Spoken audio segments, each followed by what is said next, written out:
ഇന്ത്യയുടെ ഏറ്റവും വലിയ സുഹൃത്ത് രാജ്യമേതെന്ന ചോദ്യത്തിന് ഭൂരിഭാഗം ആളുകളുടെയും ഉത്തരം റഷ്യ അല്ലെങ്കിൽ ഇസ്രായേൽ എന്നായിരിക്കും. കാരണം ഏതു പ്രതിസന്ധി ഘട്ടത്തിലും ഇന്ത്യക്കൊപ്പം നിന്ന് ഈ രാജ്യങ്ങൾക്ക് ഓരോ ഇന്ത്യക്കാരന്റെ മനസ്സിലും ഒരു പ്രത്യേക സ്ഥാനമാണുള്ളത്. എന്നാൽ ഇന്ത്യയുടെ സുപ്രധാനമായ ഈ രണ്ട് ഫ്രണ്ട്ലി കൺട്രീസും ഒരു കോൺഫ്ലിക്റ്റിലേക്ക് നീങ്ങുകയാണോ എന്ന് ഇപ്പോൾ സംശയിക്കേണ്ടിയിരിക്കുന്നു. കാരണം പല ഇന്റർനാഷണൽ വേദികളിലും വെച്ച് തമ്മിൽ ഇവർ പഴിചാരുന്നത് കൂടാതെ റഷ്യ ഇപ്പോൾ ഇസ്രായേലിനെതിരെ ഒരു ഉപരോധം ഏർപ്പെടുത്തണമെന്ന് ഐക്യരാഷ്ട്രസഭയോട് ആവശ്യപ്പെട്ടിരിക്കുകയാണ്. നമുക്ക് കാണാം, Russia calls on UN to impose sanctions on Israel. ഇത് മാത്രമല്ല, റഷ്യ ഐക്യരാഷ്ട്രസഭയുടെ ഒരു പൊതുസഭയിൽ വെച്ച് ഇസ്രായേലിനെ അപമാനിക്കുകയുമുണ്ടായി. ഇക്കാണുന്ന വീഡിയോയിൽ നമുക്ക് കാണാം, യുണൈറ്റഡ് നേഷൻ സെക്യൂരിറ്റി കൗൺസിലിന്റെ മീറ്റിംഗ് നടക്കുകയാണ്. ഇതിൽ ഇസ്രായേൽ തങ്ങൾ ഗാസയിൽ നടത്തുന്ന ആക്രമണങ്ങളെ, ഓപ്പറേഷൻസിനെ എല്ലാം പറ്റി ഒരു ജസ്റ്റിഫിക്കേഷൻ നൽകാനായി പോകുന്നു. ഇസ്രായേൽ പ്രതിനിധിയുടെ സ്പീച്ച് തുടങ്ങുന്നതിന് തൊട്ടു മുൻപേ തന്നെ നമുക്ക് കാണാം റഷ്യയുടെ പ്രതിനിധി, റഷ്യൻ അംബാസിഡർ ടു UN അവിടുന്ന് എഴുന്നേറ്റ് പോകുന്നത്. ഇത് നമ്മുടെ രാഷ്ട്രീയക്കാർ, മന്ത്രിമാർ സഭയിൽ നിന്നും വാക്കൌട്ട് നടത്തുന്നത് പോലെയല്ല. ഡിപ്ലോമാറ്റിക് ലാംഗ്വേജിൽ ഇത് വളരെ വലിയൊരു ഡിസ്റെസ്പെക്ടിന്റെ സൈനാണ്.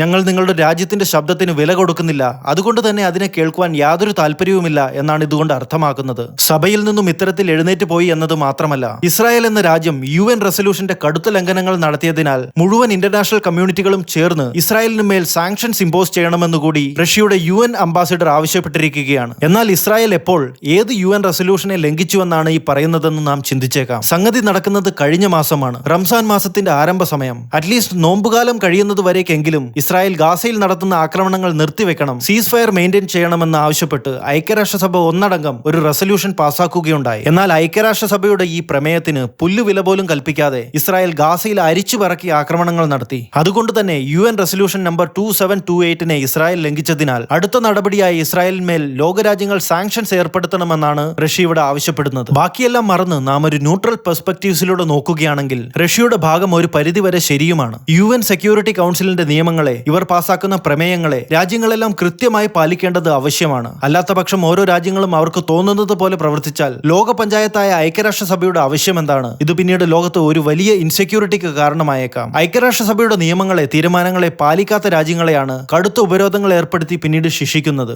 എന്നാൽ കഥയിലെ ട്വിസ്റ്റ് ഇവിടെയാണ്. റഷ്യ ഇസ്രായേലിനോട് ഇത്രയധികം രോഷം കൊള്ളുന്നതിന്റെ യഥാർത്ഥ കാരണം UN റെസൊല്യൂഷൻ ലംഘിച്ചതോ റംസാൻ മാസത്തിൽ ഗാസയെ ആക്രമിച്ചതോ മാത്രമല്ല എന്നറിയുമ്പോഴാണ്. റഷ്യയുടെ ഈ കലിപ്പിന്റെ യഥാർത്ഥ കാരണമാണ് ഇസ്രായേൽ ഇറാനെ മുൾമുനയിൽ കയറ്റി നിർത്തിയിരിക്കുന്നത്. നമുക്കറിയാം, ഇറാന്റെ ആക്രമണത്തിന് മറുപടിയായി ഇസ്രായേൽ തിരിച്ചടിക്കുവാൻ തുടങ്ങിയിട്ടുണ്ട്. അത് തുടങ്ങിയതോ ഇറാന്റെ എയർ ഡിഫൻസ് സിസ്റ്റത്തെ തന്നെ ആക്രമിച്ചുകൊണ്ട്. ശത്രുവിന്റെ എയർ അറ്റാക്സിനെ കൗണ്ടർ ചെയ്യുവാൻ വേണ്ടി റഷ്യയിൽ നിന്നും വാങ്ങിയ S-300 തന്നെ തരിപ്പണമാക്കിയാണ് ഇസ്രായേൽ തങ്ങളുടെ കരുത്ത് കാണിച്ചത് എന്ന് കേൾക്കുമ്പോൾ ഇറാന്റെ ഇപ്പോഴത്തെ അവസ്ഥയൊന്ന് ആലോചിക്കണം. അങ്ങനെയാണെങ്കിൽ വേൾഡ് ഇവന്റ്സിനെ കൃത്യമായി ഫോളോ ചെയ്യുന്ന ഒരാൾക്ക് സ്വാഭാവികമായും ഉണ്ടായേക്കാവുന്ന ഒരു സംശയമാണ്, ഇസ്രായേൽ ഇറാനെ അമേരിക്കയെ കൂട്ടുപിടിച്ച് ആക്രമിക്കുമ്പോൾ സ്വാഭാവികമായും അമേരിക്കയുടെ ശ്രദ്ധ യുക്രൈനിൽ നിന്നും മാറി മിഡിൽ ഈസ്റ്റിലേക്ക് ആകില്ല എന്ന്. അപ്പോൾ അതുകൊണ്ട് റഷ്യക്ക് ഗുണമല്ലേ ഉണ്ടാവുക എന്ന്. അമേരിക്കയുടെ ശ്രദ്ധ അല്പം മാറുന്ന തക്കം നോക്കി റഷ്യക്ക് തങ്ങളുടെ ആക്രമണങ്ങൾ കടുപ്പിക്കുകയും ചെയ്യാം. എന്നാൽ കഥ ഇവിടെ അല്പം വ്യത്യസ്തമാണ്. ഇസ്രായേൽ തിരിച്ചടിക്കുമെന്ന് 100% ഉറപ്പുണ്ടായിരുന്ന USA തങ്ങളുടെ പോളിസി നേരത്തെ തന്നെ ലോകരാജ്യങ്ങളോടും ഇസ്രായേലിനോടും പറഞ്ഞിരുന്നു. ഇറാൻ ഇസ്രായേൽ പ്രശ്നത്തിൽ തങ്ങൾ തലയിടില്ല എന്ന്.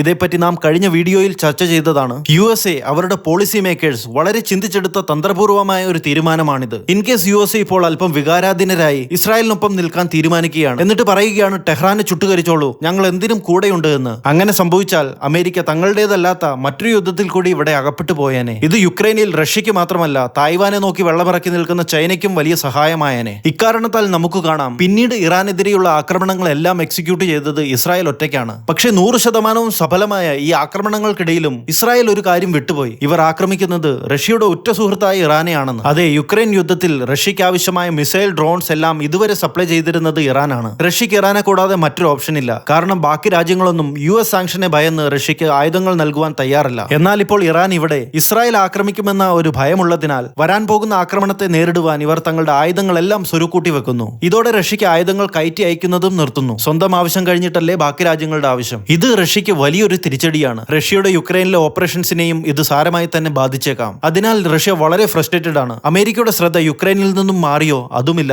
ഇസ്രായേൽ കാരണം ഇറാനിൽ നിന്നും കിട്ടിയിരുന്ന ആയുധങ്ങളും ഇപ്പോൾ കിട്ടാതായി. ഇതേപ്പറ്റി ലോകമെമ്പാടുമുള്ള പല ജിയോപൊളിറ്റിക്കൽ അനലിസ്റ്റുകളും ചർച്ച ചെയ്യുന്നുണ്ട്. നമുക്ക് കാണാം പല ലേഖനങ്ങളും. Russia doesn't want war between Israel and Iran. എന്തൊക്കെയായാലും ഇസ്രായേൽ വിതച്ച ഈ ഭീതി മാറണമെങ്കിൽ ഇറാൻ കുറഞ്ഞത് 5-6 മാസമെങ്കിലും എടുക്കും. ഇറാൻ അടുത്ത 5-6 മാസത്തേക്ക് തങ്ങളുടെ അലേർട്ട്നെസ്സും കുറയ്ക്കാൻ പോകുന്നില്ല. അതുവരെ ഇവർക്ക് റഷ്യക്ക് ആയുധങ്ങൾ നൽകി സഹായിക്കാനും ആവില്ല. അതുകൊണ്ട് റഷ്യ ഇസ്രായേലിന് മേൽ വലിയ കലിപ്പിലാണ്. ഇതിന്റെ ഭവിഷ്യത്ത് നമുക്ക് വരും ദിവസങ്ങളിൽ ഐക്യരാഷ്ട്രസഭയിൽ തന്നെ കാണാം. ഒന്നിനു പിറകെ മറ്റൊന്നായി റഷ്യ ഇസ്രായേലിനെതിരെ നിരവധി റെസൊല്യൂഷൻസ് കൊണ്ടുവരാൻ സാധ്യതയുണ്ട്. ഇതിൽ ആർക്കൊപ്പം വോട്ട് ചെയ്യുമെന്നാണ് ഇനി കാണേണ്ടത്. ചൈന തീർച്ചയായും റഷ്യക്ക് അനുകൂലമായി വോട്ട് ചെയ്യൂ. എന്നാൽ ഇന്ത്യ ആർക്കൊപ്പം നിൽക്കുമെന്നാണ് കാണേണ്ടത്. എല്ലാ തവണത്തെയും പോലെ അബ്സ്റ്റൈൻ ആൻഡ് ചിൽ ചെയ്യുവാനാണ് ഇതിലും സാധ്യത. കാരണം വെറുതെ രണ്ട് ഉറ്റ സുഹൃത്തുക്കളെ പിണക്കേണ്ട കാര്യമില്ലല്ലോ. എന്തായാലും ഇതിൽ പുതിയ ഡെവലപ്മെന്റ്സ് എന്തെങ്കിലും ഉണ്ടാകുകയാണെങ്കിൽ നമുക്കൊരു പുതിയ അപ്ഡേറ്റഡ് വീഡിയോയുമായി ഇനി കാണാം. അതുവരെ ഏവർക്കും ജയ് ഹിന്ദ്.